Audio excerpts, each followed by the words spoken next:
早上在朋友圈和 Telegram 的5星中医频道给学过弟子班的人留了个思考题：2023清明之后的2个月，为何会是中风的高发期？如果面部受风，伤和经，伤和腑，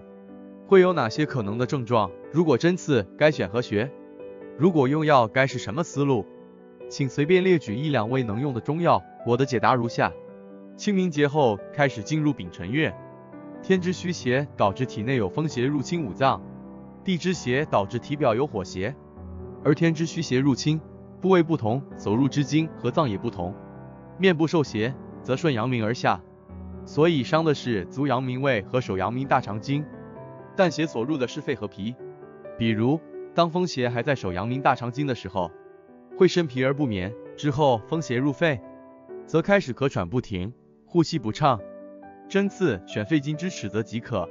用药则火攻、白芥子、辛夷花、丁香等都可治愈。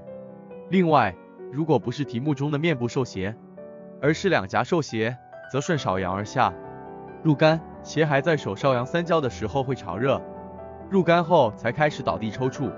针刺该选胆经阳陵泉，用药易燃火攻最快，